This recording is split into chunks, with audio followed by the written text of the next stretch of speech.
Oh my God, that was a lot. Hey guys, it's me, John Benger, once again, and welcome to another live review. My last review of February the 29th, the leap day of 2024. And I finally saw Denis Villeneuve's new epic, uh, Dune Part 2. It was a great experience, but I had a lot of problems, and I'm going to get to that just in a little bit. Not too many problems, like but I had some.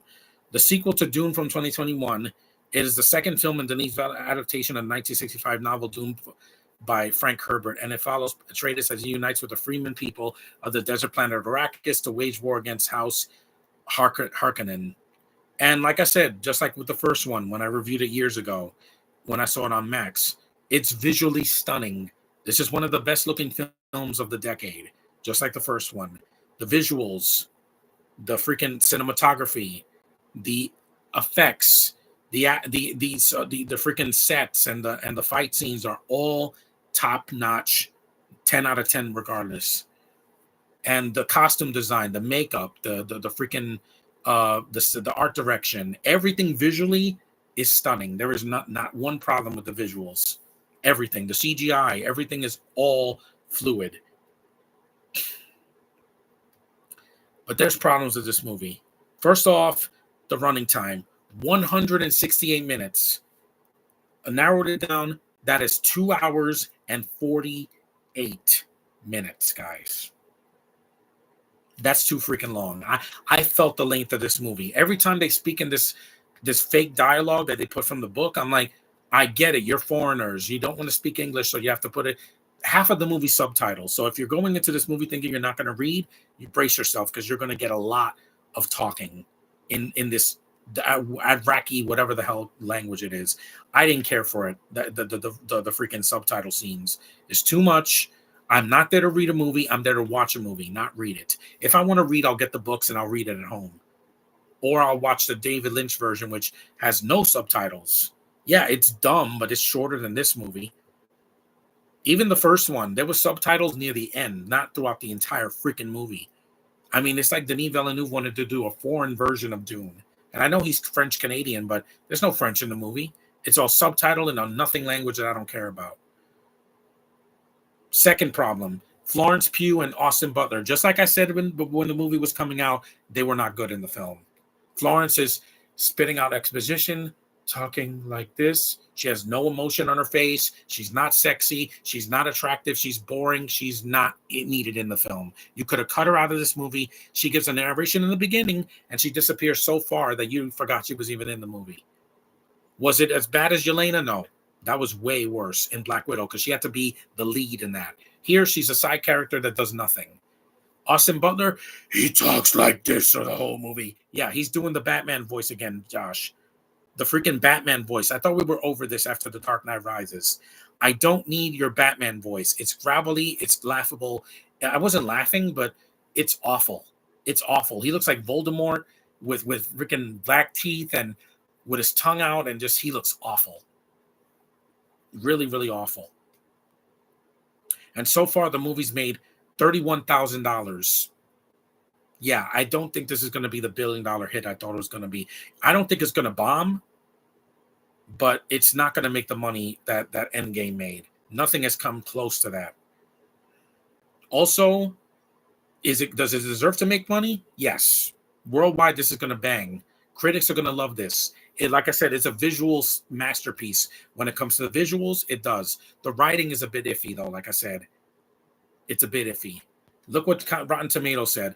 Visually thrilling and narratively epic. Yeah, mostly. The story is not the problem. It's some of the dialogue and some of the themes I had a problem with in the first film.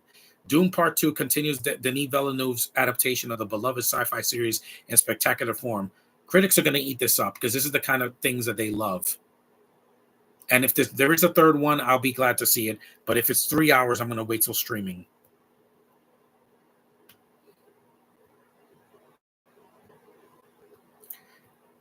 And you don't want to rush the third movie. I get it. Because Chalamet, the acting is mostly solid. Like I said, Chalamet and freaking Josh Brolin and Dave Bautista and Zendaya Leah Sedow's okay, but she's not in it that much, Josh. Don't expect much out of her. She's in 3 scenes and she vamooses. You don't even see her again. Also, Anna Taylor-Joy is a cameo. I'm not going to say much more. She's a cameo. Just like I said, I told you I can see things before they happen.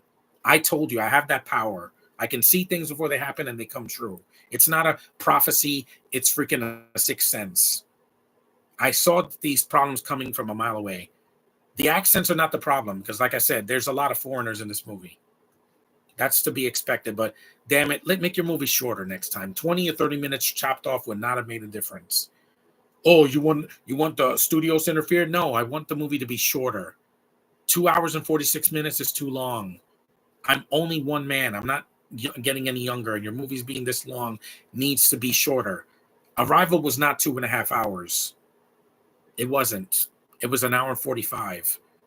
This feels like it's 3 hours long. After Oppenheimer and Killers of the Flower Moon, I need a break. I do not need to see another movie this long until the freaking summer.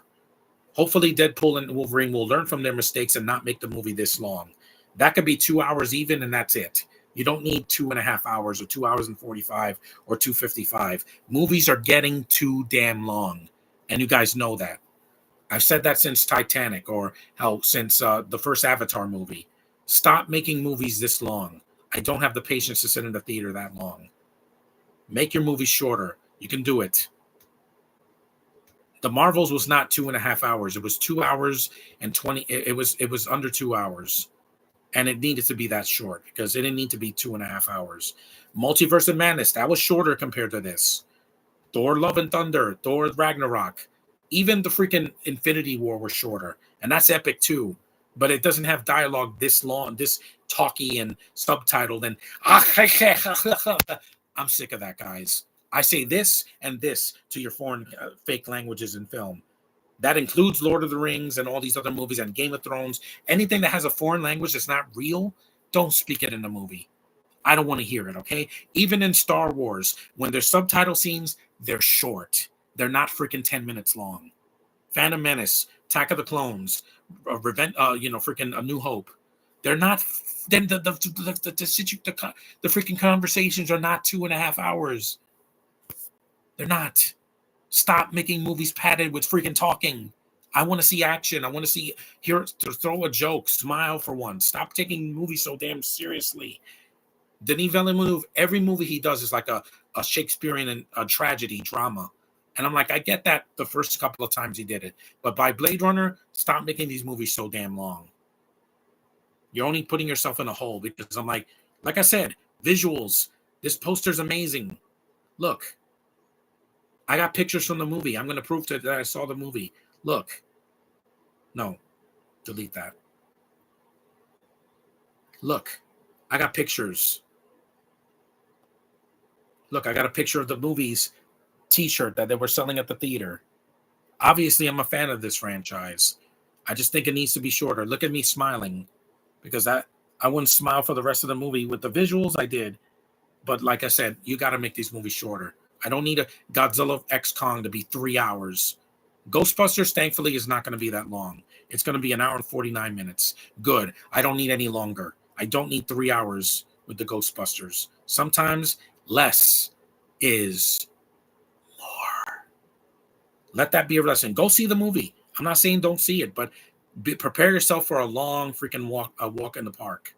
This is not a short movie. This is a long endurance test. And if you don't like long movies, this is not going to be the movie for you. Trust me, it's not. And if you hated the first one, you're not going to like anything here. It's more of the same, just way more padded out. And like I said, Rebecca Ferguson is good here, Josh. But both of the last 2 movies she made were way too long. This and Mission Impossible: Dead Reckoning, and she was barely in that. Make movies shorter. Inside Out 2 doesn't need to be 3 hours long.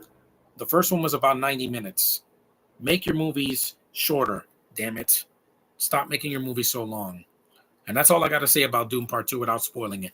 The action's good. The acting is good. The visuals, storytelling is fantastic. But the writing blows in the middle. All this Iraqi language, I don't care about it.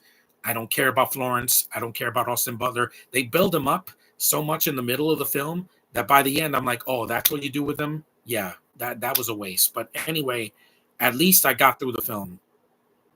I was entertained, but it needed to be shorter. Just like Mission Impossible, The Last Indiana Jones, and some of the superhero movies that have come out lately. Shorter. Less is more. Thank you for watching, guys. Acknowledge me, and I will see you guys in the next review. I'll see you in March. I promise my next review will be shorter than this. So go see Dune Part 2 if you're a fan of the first one or the books. It's a visual splendor, but it takes a lot of your time. I'm just warning you. Thanks for watching. See ya.